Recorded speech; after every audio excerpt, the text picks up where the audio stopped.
నమస్కారం. పరిహారం కార్యక్రమానికి స్వాగతం. జీవితం అంటేనే ఎన్నో సమస్యల వలయం. ఆ సమస్యలన్నీ ఛేదించుకుని లక్ష్యాన్ని చేరుకునేవారే నిజంగా విజయ తీరాలను చేరుకుంటారు. మరి అందులో భాగంగానే ఉద్యోగ ప్రయత్నం అనేది చేస్తారు.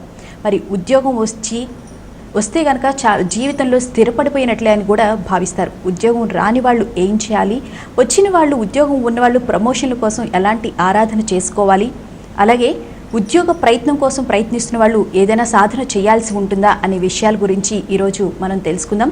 దీని గురించి మనకు తెలియజేయడానికి ప్రముఖ జ్యోతిష పండితులు సివి అనంత్ గారు మనతో పాటు ఉన్నారు. కేవలం ఉద్యోగం కోసం ప్రయత్నించే వాళ్ళు, లేకపోతే ఉద్యోగానికి సంబంధించి సందేహాలు ఉన్నవాళ్ళు మాత్రమే ఈ లైవ్ నెంబర్స్కి కాల్ చేయవచ్చు. దీనికిను మన జాతకానికి ఏమైనా సంబంధం ఉంటుందా అనే విషయాలు కూడా మనం ఈరోజు పరిహారం కార్యక్రమంలో తెలుసుకుందాం.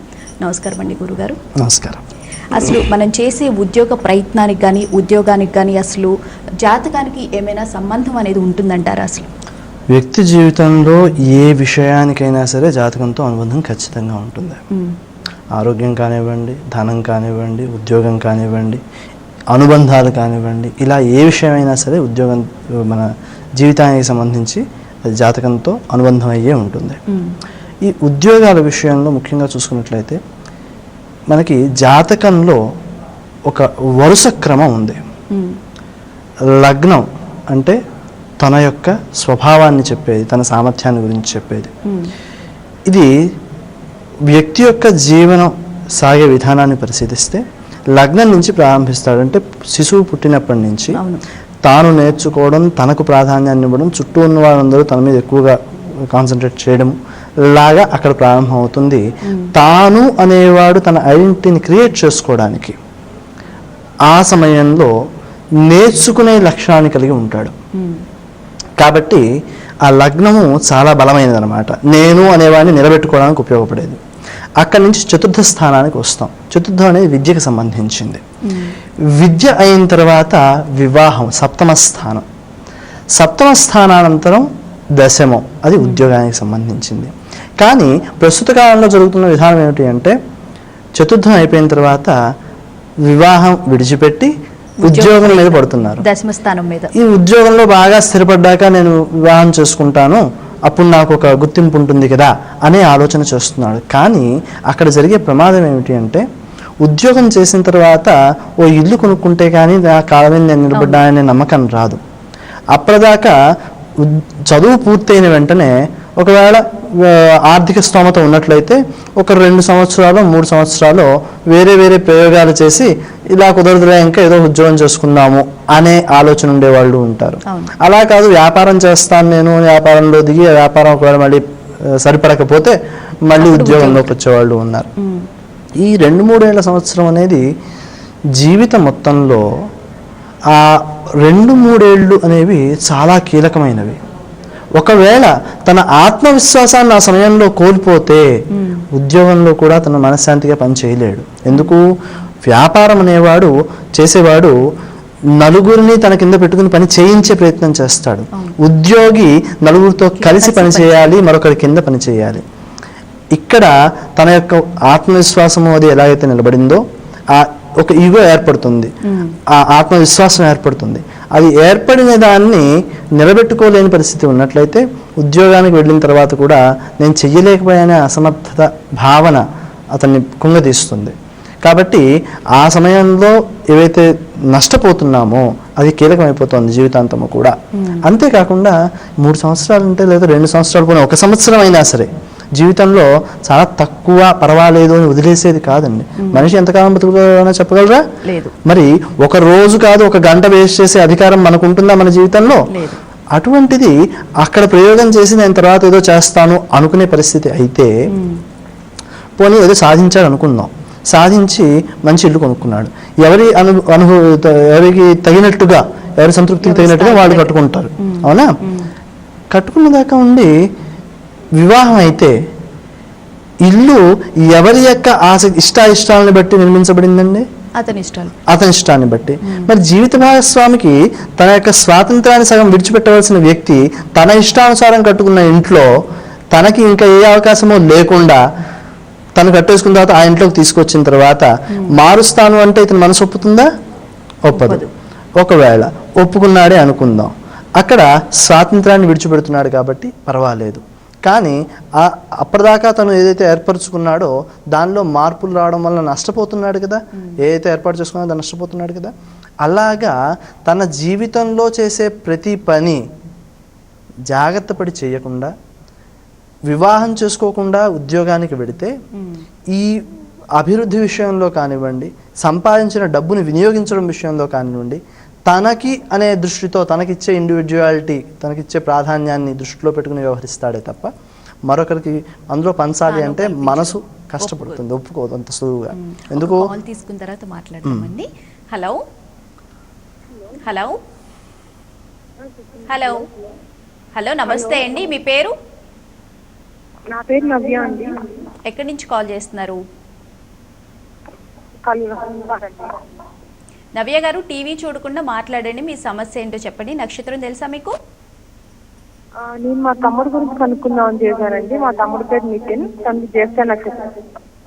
సరే, సమస్య ఏంటండి? ఉద్యోగం కోసం ట్రై చేస్తున్నాడండి. ఎన్ని సంవత్సరాల నుంచి ట్రై చేస్తున్నాడండి? ఎప్పుడు చదివైపోయింది? 2012లో పాస్ అవుట్ అండి. ఇప్పటి వరకు ట్రై చేశాను. గవర్నమెంట్ జాబ్ కోసం ట్రై చేస్తున్నాడండి తను. సరే సరే, సివి అనంత్ గారు ఉన్నారు, మాట్లాడండి. నమస్కారం అమ్మా. నమస్కారం అండి. నక్షత్రం చెప్పారు. మొత్తం జాతకం చూసుకున్నట్లయితే మనకి విశదంగా తెలుస్తుంది. అయితే ఇక్కడ ముఖ్యంగా గుర్తించవలసిన విషయం ఏమిటి అంటే, జ్యేష్ఠ నక్షత్రం వారికి ఏలినాటి శని గత 2.5 సంవత్సరాలుగా ఉన్నది. అలాగే ప్రస్తుతం మళ్ళీ శని వెనక్కి వక్రీకరించి వెనక్కి వెళ్ళాడు కాబట్టి ఇప్పుడు మళ్ళీ కొంచెం కీలకమైన సమయం అన్నమాట.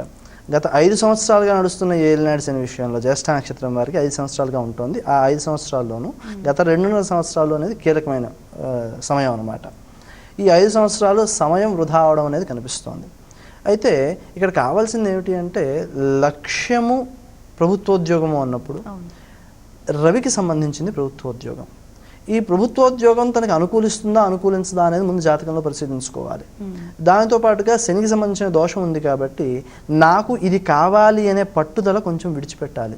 ఎందుకంటే శని దగ్గర ఉన్న లక్షణం ఏమిటి అంటే పాఠం నేర్పించడం. శని మామూలుగా చెడు చేస్తాడనే భావన ఉంది సమాజంలో, కానీ అది చెడు చేయడం కాదు. తను ఏదైతే కావాలని పట్టుదలతో ఉంటున్నాడో దానికి తగిన బలం లేకపోతే జాతకంలో ఆ శని ఏలినాటి శని నడిచే సమయంలో శ్రమ, కాలము, ధనము వృధా చేయడం అనే లక్షణం అక్కడ కనిపిస్తుంది. ఈ వృధా చేయడం అనే లక్షణం శని ఇచ్చే లక్షణం అని కాదు. అక్కడ తనకి ఏది కావాలో నిర్దిష్టంగా తానే నిర్ణయించుకునే శక్తి ఆ సమయంలో లోపిస్తుంది. కాబట్టి తన ఇష్ట ప్రకారము చేయడం అనేది ఆ సమయంలో చేయకూడదు. ఏది మేలో అది చెయ్యాలి, ఏది మేలు అని చెబుతారో పెద్దవాళ్ళు అది చేసే ప్రయత్నం చేయాలి. దాంతోపాటుగా నడుస్తున్న శనికి సంబంధించి దోష నివారణకి తగిన జపాలవి చేసుకోవాలి.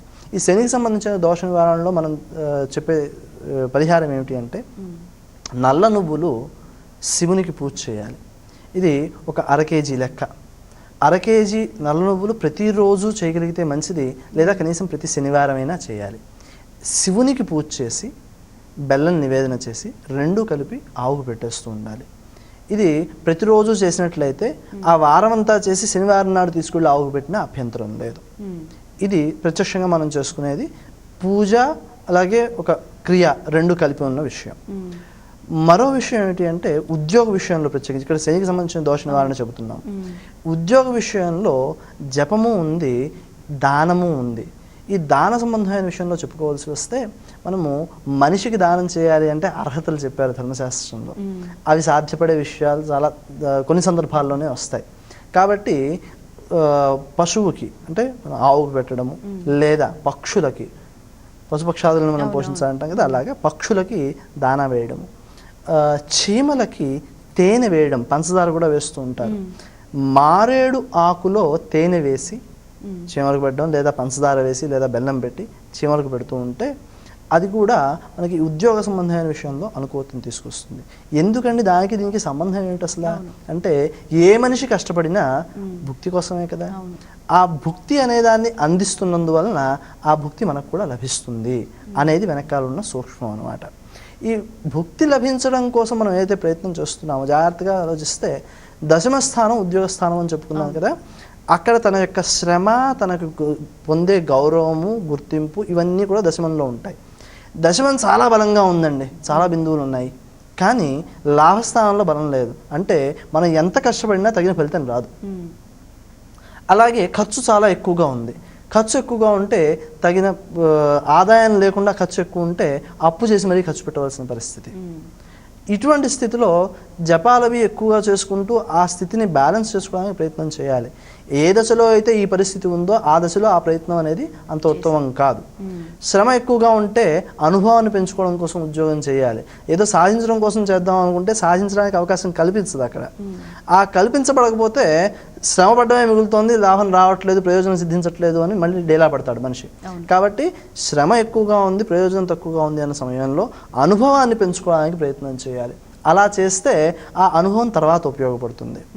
అలాగే మంచి సమయంలో ఒక ఉన్నత స్థాయికి పెడతాడు మనిషి.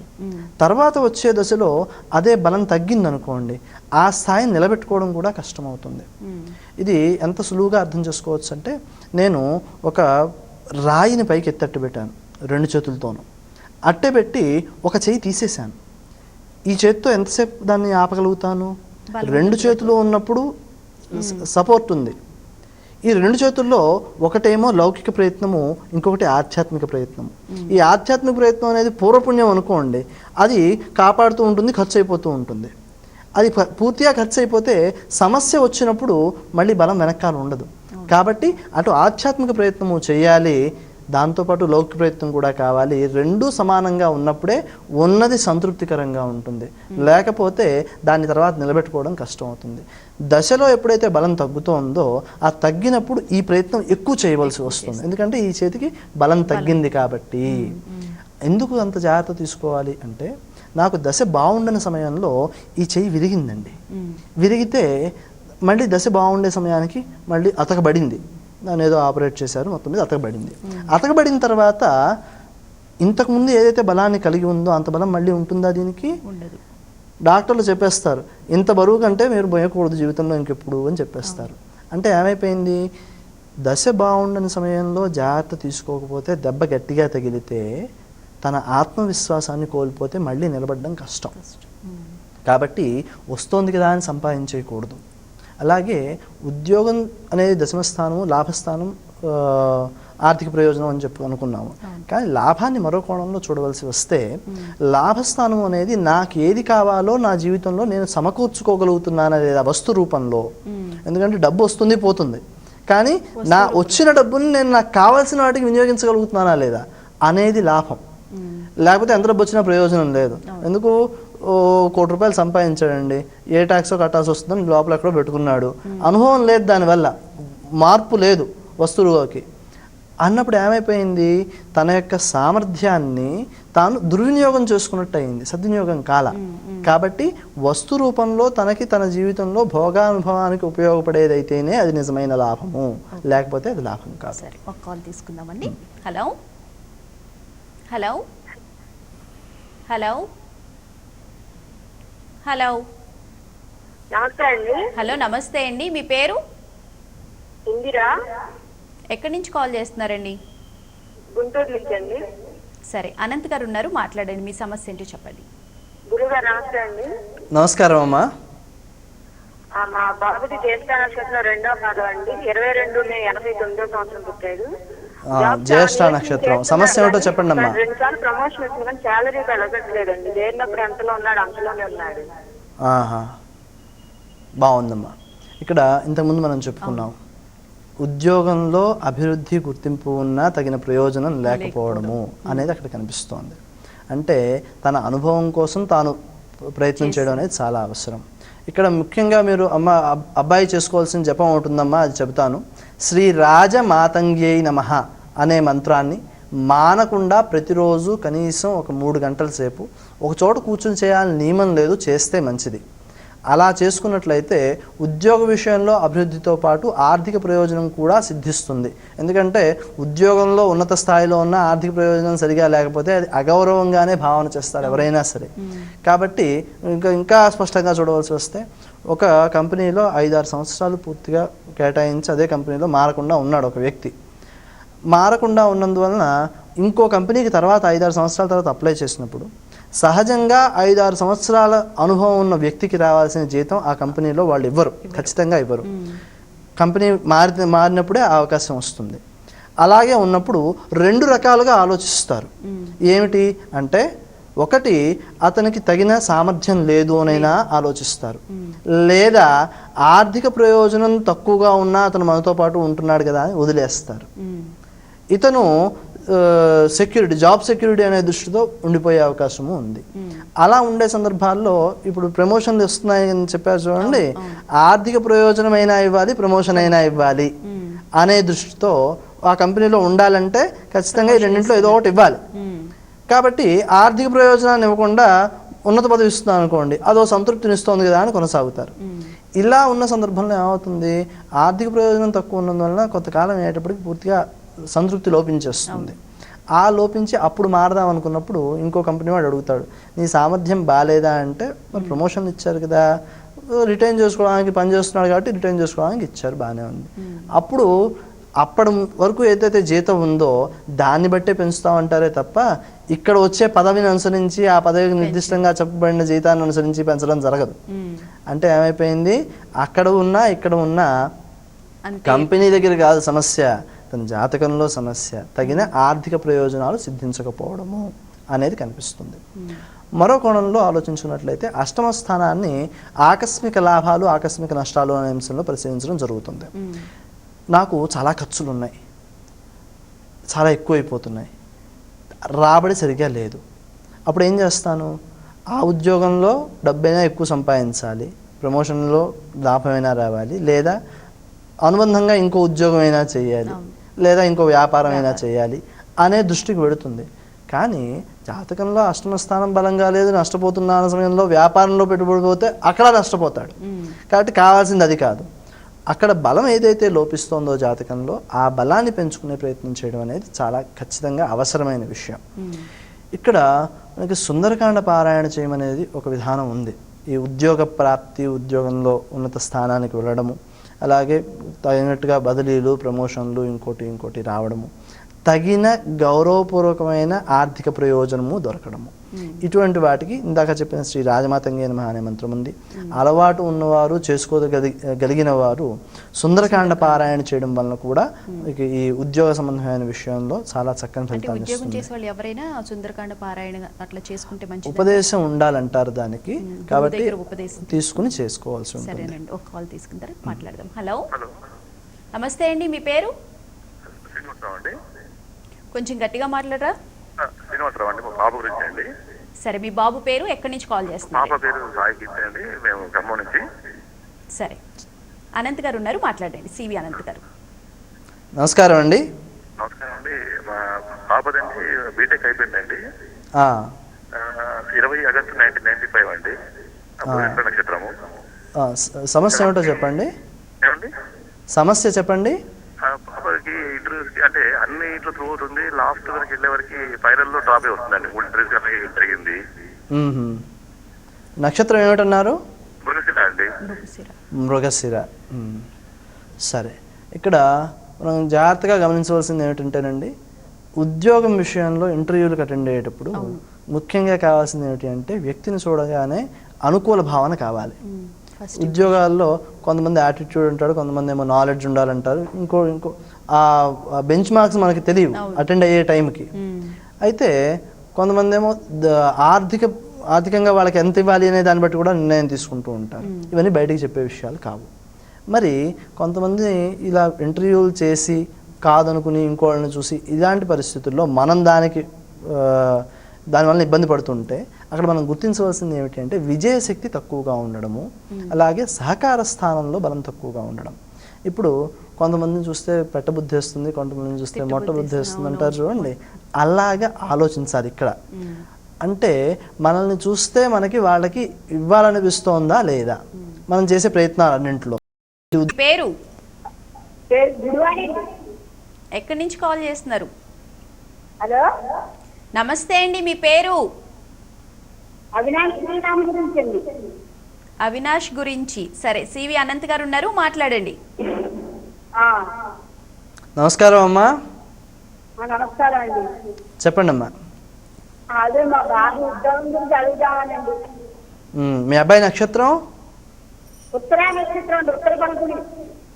ఉత్తరా నక్షత్రం, బాగుంది. ఇప్పుడు మీ అబ్బాయి ఏం చదువుకున్నాడు? ఏం చదువుకున్నాడమ్మా అబ్బాయి? అబ్బాయి ఎంబీఏ చేశాడు. ఎంతకాలం అయింది? అంటే చేసినాడు job, pregnant job, government job ఏదైనా వస్తుందా ఏంటో అడుగుదామని. సరేనమ్మా. ఇక్కడ ఉద్యోగం పర్మనెంట్ది లేదా గవర్నమెంట్ది ఏదైనా వస్తుందా అనే సందర్భంలో మనకి ముఖ్యంగా ప్రభుత్వోద్యోగానికి సంబంధించింది రవి. ఈ రవి యొక్క బలం సరిగా ఉన్నట్లయితే అతనికి ప్రభుత్వోద్యోగం అనుకూలిస్తుంది అని చెప్పుకోవచ్చు. అలాగే వ్యాపారంలోకి వెళ్ళాడు అనుకోండి, బుధుడికి సంబంధించిన బలం ఉండాలి.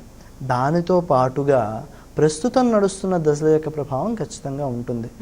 వాటి యొక్క ఇతర గ్రహాలు ఏవైతే మనం చెప్పుకుంటున్నామో, ఏ అంశంలో మనం రాణించాలనుకుంటున్నామో దానికి సంబంధించిన గ్రహం బలం ఉండాలి. దాంతోపాటుగా ఇప్పుడు నడుస్తున్న దశ కూడా బలం ఉండాలి. ఈ దశలో బలం ఉన్నట్లయితేనే అది మనకి వినియోగించబడుతుంది. ఆ గ్రహం యొక్క శక్తి కూడా మనం వినియోగించుకోగలుగుతాము. దశలో బలం లేనప్పుడు చేసే ప్రయత్నంలో కూడా విజయాలు సాధించడం కష్టమైపోతూ ఉంటుంది. ఈ ప్రభుత్వోద్యోగం వస్తుందా, స్థిరపడగలుగుతారా అనే విషయంలో మనం ఇందాక చెప్పుకున్నట్టుగా వ్యక్తి స్థిరపడాలి అంటే ఉద్యోగ విషయం అంటే దశమస్థానం బాగుండాలి, ఆర్థిక విషయంలో లాభస్థానం బాగుండాలి, ఖర్చు కూడా సంపాదించిన దానికంటే కొంచెం తక్కువ ఉండాలి.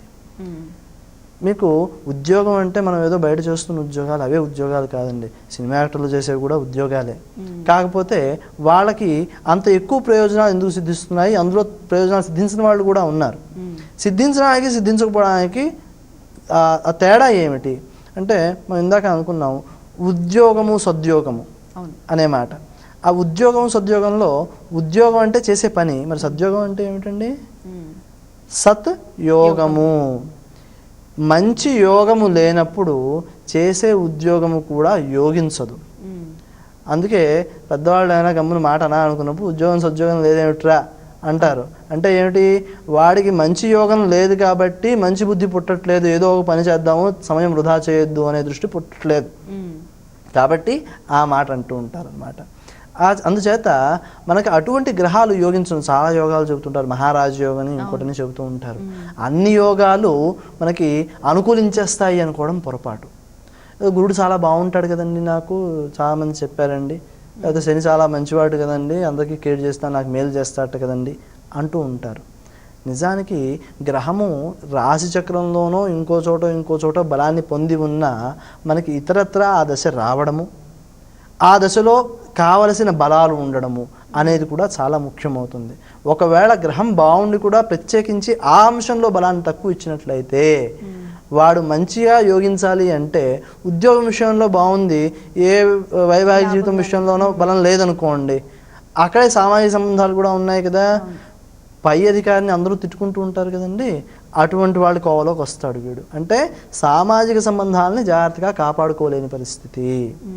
అలాగే స్థిరమైన ఉద్యోగం పొందడము, ఈ స్థిరంగా ఉండడానికి రాబోయే దశలన్నీ కూడా బలంగా ఉండడం చాలా చాలా అవసరం. లేకపోతే ఏమవుతుంది, రేపొద్దున ఎప్పుడో ఉద్యోగం పోవాల్సి ఉన్నది అక్కడ దశలో బాగుండనందువలన ఇప్పటిదాకా కావాల్సిన దానికంటే ఎక్కువ సంపాదించుకోవడము, కావాల్సిన దానికంటే అంటే మనకు అర్హత ఉన్నదానికంటే ఉన్నత పదవులు దొరకడము లాంటి ప్రభావాల చేత ఉన్న పుణ్యం ఖర్చు అయిపోయి అప్పుడెప్పుడో రావాల్సింది కొంచెం ముందుగానే వస్తుంది. సినిమాల్లో కూడా చెబుతూ ఉంటారు, సినిమాలో రేసుగుర్రం అనుకుంటా, వేరే సినిమాలోను ఏంటంటే నువ్వు సంపాదించవలసింది ముందుగానే సంపాదిస్తే రావాల్సిన సావు కూడా ముందే వస్తుంది అంటూ. అలాగా అవి నిజాలు. సినిమాల్లో వాడారు కదా, సరదాగా వాడారు అనడానికి లేదు, నిజాలు అవి. ఎందుకు అంటే మనకి శాస్త్రంలో కొన్ని చోట్ల చెప్తాడు ఏమిటి, అభివృద్ధిని ఒకేసారి సంపాదించేయొద్దు, నెమ్మదిగా సంపాదించాలి. ధనాన్ని ఒకేసారి సంపాదించొద్దు, నెమ్మదిగా సంపాదించాలి. ప్రయాణం వేగంగా చేయొద్దు, నెమ్మదిగా చేయాలి. ఇవన్నీ దేనికి చెప్తారండి సూత్రాలు శాస్త్రంలో అంటే మన మేలు కోరి చెప్పేవి. లేకపోతే ఏమవుతుందని ప్రశ్నించారనుకోండి, అనుభవం మీద తెలుస్తుంది.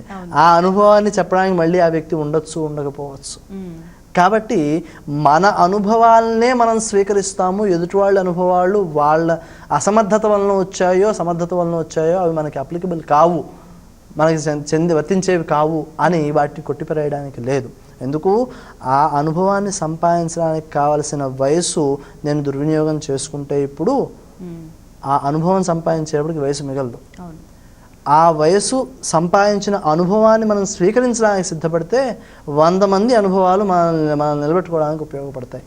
కాబట్టి అది చాలా ముఖ్యం అన్నమాట. సరే, ఒక కాల్ తీసుకుందామండి. హలో హలో హలో నమస్తే అండి, మీ పేరు? మా బాబు పేరు విక్రమ్ అండి, వింజమూరు నుంచి మాట్లాడుతున్నాను. 1993లో పుట్టాడండి, 95లో. చెప్పండి. రోహిణి నక్షత్రం, సింహలగ్నం అండి. సింహలగ్నం. నక్షత్రం ఏమిటమ్మా? రోహిణి నక్షత్రం స్వామి. రోహిణి నక్షత్రం, బాగుంది. చెప్పండి, సమస్య ఏమిటి చెప్పండి. బాబు ఏమండి? బీటెక్ అయిపోయి సంవత్సరం అయింది.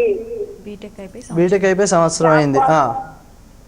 జాబ్ కోసం ట్రై చేస్తున్నాడు. సస్పెన్స్ లో ఉంది స్వామి, వస్తుందా రాదని టెన్షన్. ఇక్కడ ఆందోళన పడవలసింది ఏమీ లేదమ్మా. ప్రస్తుతము ఈ రోహిణి నక్షత్రం వారికి అష్టమ శని యొక్క ప్రభావం ఉంది. అది తాత్కాలికంగా 2 మాసాల పాటు ఆగింది, మళ్ళీ 2 మాసాల తర్వాత మళ్ళీ ప్రారంభం అవుతోంది.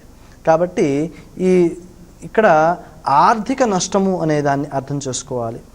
ఎందుకంటే ఉద్యోగం రాకపోవడము, ఉద్యోగం ఉన్నది పోవడము, లేదా సంపాదించింది పోవడం, ఇదంతా కూడా ఆర్థిక నష్టమే. ఈ ఆర్థిక నష్టము ఎలా ప్రభావాన్ని చూపిస్తుంది అంటే, నాకు జాతకంలో ఆర్థికంగా నష్టం చూపించినట్లయితే, అష్టమ స్థానం ఆర్థిక ఆకస్మిక నష్టాలను చెబుతుంది. అక్కడ నష్టం చూపించినట్లయితే ఉద్యోగం రాకపోవడం అనేది సంభవం, ఉన్న ఉద్యోగం కూడా పోవడం అనేది సంభవిస్తుంది. ఎందుకు? దశమ స్థానంలో బలం ఉన్నా, లాభంలో కూడా తగిన బలం ఉన్నా సరే, ఇక్కడ ఆర్థిక నష్టం అనేది బాగా ఎక్కువగా బలంగా ఉంటే అది ఉద్యోగం మీద ప్రభావం చూపిస్తుంది. ఏమిటి ఆ ప్రభావం చూపించడము అంటే, దాని సోర్స్ ఆఫ్ ఇన్కమ్ అంటాం కదా ఉద్యోగాన్ని. ఆ సోర్స్ ఆఫ్ ఇన్కమ్ని ఇబ్బంది పెట్టినా నేను ఆర్థికంగా నష్టపోయినట్టే. కాబట్టి డబ్బు వచ్చైనా నష్టపోవాలి, రాకుండా అయినా ఆగి నష్టపోవాలి. అటువంటి స్థితి రాకుండా ఆగి నష్టపోవడం అంటే ఉద్యోగం పోవడము అనేది మనకు అక్కడ కనిపిస్తుంది. ఉద్యోగం రాకపోవడం కూడా ఆ విభాగంలోకి చేరుతుందన్నమాట.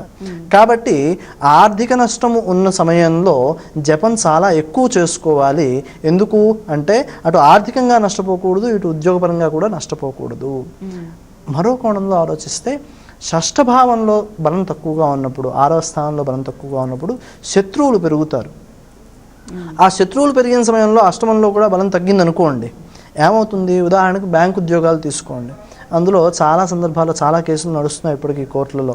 ఏంటంటే క్యాషియర్ డబ్బులు తీసేసుకున్నాడు, లేకపోతే ఇంకోళ్ళు ఎవరో తీసుకుని నా మీద వేశారు, నేను దానికి పూచి ఇవ్వాల్సి వచ్చింది, ఇలాంటి కేసులు చాలా ఉన్నాయి. ఏమిటి ఇవన్నీ అంటే, శత్రువుల యొక్క బలం పెరగడము అనేది మన దగ్గర బలం తగ్గడం వలన ఏర్పడేది. షష్ఠభావంలో బలం తగ్గినప్పుడు అటువంటి శత్రువులు పెరుగుతారు, ఇంకోళ్ళు ఎవరో తప్పు చేసి నన్ను దానికి పూచిగా చెబుతారు. అలాంటి పరిస్థితులు చాలామందికి ఉద్యోగాల్లో వస్తూ ఉంటాయి. ఆ షష్ఠభావంలో లోపం ఏర్పడడం అనేది అక్కడ ముఖ్యంగా మనకి ప్రభావం చూపిస్తూ ఉంటుందన్నమాట. అలాగే అష్టమ స్థానంలో ఉండే ఈ దోషము షష్ఠానికి మరింత బలాన్ని సమకూర్చేదిగా ఉంటుంది. అంటే ఏమవుతుంది? ఉద్యోగం పోవడం ఒక ఎత్తు, దానికి పైగా బ్యాంకులో పనిచేసే వాళ్ళు ఇంకోళ్ళు ఈ డబ్బు పోయిందనుకోండి, ఆ డబ్బుకు కూడా పూచీతనే ఇవ్వవలసి వస్తుంది. ఆ కారణం చేత అది కూడా షష్ఠానికి బలం పెంచింది, అంటే శత్రువుకి బలం పెంచింది అనమాట. కాబట్టి అటు అష్టమ స్థానం బలంగా ఉండాలి, షష్టము బలంగా ఉండాలి. నేను ఏదైనా గమ్మున పొరపాటు చేసినా ఆ పొరపాటుని సవరించడం కోసం నా చుట్టూ ఉండే వాళ్ళందరూ నాకు మిత్రులు అవ్వాలి, సహకరించాలి. కాబట్టి సహకార స్థానము బాగుండాలి. ఖచ్చితంగా చెప్పుకోవాల్సి వస్తే, జాతకంలో ప్రతి ఒక్క భావము కూడా బలంగా ఉండడం ఖచ్చితంగా అవసరమే. మనం అన్ని భావాల్ని ఒకసారి చెప్పుకోవాల్సి వస్తే, లగ్నం సామర్థ్యం లేకపోతే నాకెవరు ఉద్యోగం ఇవ్వరు. ఉద్యోగ స్థానంలో బలం ఉన్నా, లాభస్థానంలో బలం ఉన్నా, ఎక్కడ బలం ఉన్నా సరే సామర్థ్యం లేకపోతే నాకు తగిన ఉద్యోగం రాదు. ఆ రానప్పుడు ఏం చేయాలి? ఈ దశమ స్థానంలో బలం ఉంది కాబట్టి నా సామర్థ్యాన్ని పెంచుకోవాలి అంటే, ఆత్మవిశ్వాసాన్ని పెంచుకోవాలి అంటే తగినట్టుగా జపం చేసుకుంటూ ఉండాలి. అక్కడైనా సరే ఆత్మవిశ్వాసం పెరగాలన్నా ఈ రాజమాతంగే నమః అనే మంత్రం చాలా చక్కగా ఉపయోగపడుతుంది. అలాగే ద్వితీయంలోకి వద్దాం, మాట విలువ. నేను ఏదైనా మాట చెబితే కింద వాళ్ళు వింటే వాళ్ళు సమర్థవంతంగా పనిచేస్తున్నారు అంటే అది నా అకౌంట్లోకి వస్తుంది. అవును, వాళ్ళు సరిగా పని చేయలేకపోయినా అది కూడా వర్క్ సరిగ్గా జరగకపోతే నా అకౌంట్లోకే వస్తుంది. ఇలా నా అకౌంట్లోకి వచ్చేప్పుడు ఏమవుతోంది, నా మాట విలువ తగ్గినందువలన నాకు ఆ సమర్థవంతంగా నిర్వహించే అవకాశం రావట్లా. సామర్థ్యం బలంగా ఉందనుకోండి, వాళ్ళ కోపం కూడా చాలా ఎక్కువ ఉంటుంది, ఆ మాటకి భయపడి చేస్తారు. కానీ తిట్లు తప్ప వెనకాల నుంచి అందరూ తిట్టుకుంటూనే ఉంటారు. అంటే మాటకి గౌరవం లేదు, సామర్థ్యానికి గౌరవం ఉంది. అంటే ఎక్కడ చూసినా కానీ మళ్ళీ సామర్థ్యం దగ్గరికి వస్తుంది. అలాగే సహకార స్థానం, సహకార స్థానం బాగుండకపోతే ఆ వ్యక్తి ఉద్యోగం విషయంలోనూ ఇబ్బంది పడతాడు, వ్యాపారం విషయంలో కూడా ఇబ్బంది పడవలసి వస్తుంది. ఎందుకు అంటే శనికి సంబంధించిన విషయంలో సహకార స్థానం బలంగా లేకపోతే అతనికి సేవక వర్గం యొక్క సహాయ సహకారాలు అందనందువలన వ్యాపారంలో నష్టపోతాడు. అదే మనిషికి ఏ ఉద్యోగంలోనో ప్రాజెక్ట్ మేనేజర్గానో ప్రాజెక్ట్ ఇన్ఛార్జ్గానో పెట్టారనుకోండి, కింద వాళ్ళు సరిగ్గా పని చేయకపోతే ఆ పని బాధ్యత ఎవరి మీద పడుతుందండి? ఆయన మీదే పడుతుంది కదా. అటువంటి పరిస్థితుల్లో మరి సహకారం ఎక్కడి నుంచి రావాలి? సేవకుల నుంచే రావాలి. ఆ సేవక వర్గం సహకారం కావాలన్నా నాకు చేయగలిగే సామర్థ్యం ఉందని వాళ్ళు అంగీకరించాలి. అంగీకరించాలి అంటే మళ్ళీ మొదటి స్థానానికే వెళ్ళింది.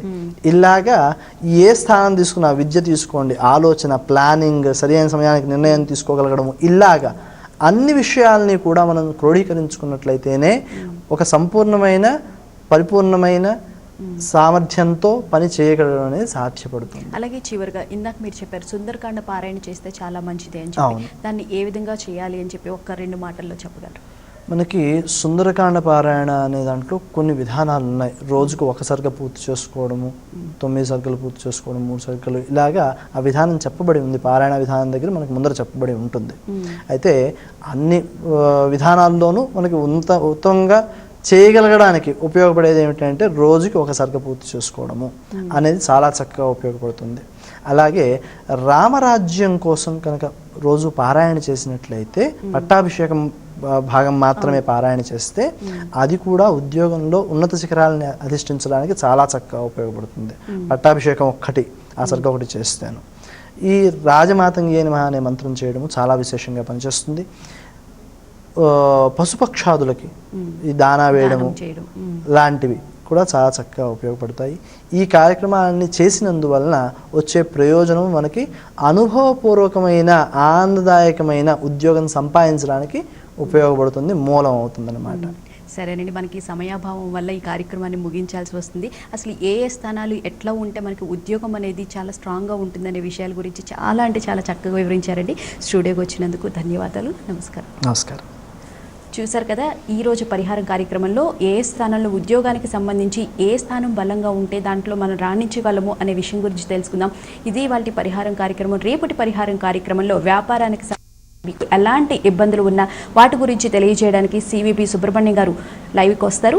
మీరు కాల్ చేయాలనుకుంటే కనుక స్క్రీన్లో కనిపిస్తున్న నెంబర్స్కి కాల్ చేయవచ్చు. ఇది వాళ్ళ పరిహారం కార్యక్రమం. మరో కార్యక్రమంలో మళ్ళీ కలుసుకుందాం. నమస్కారం.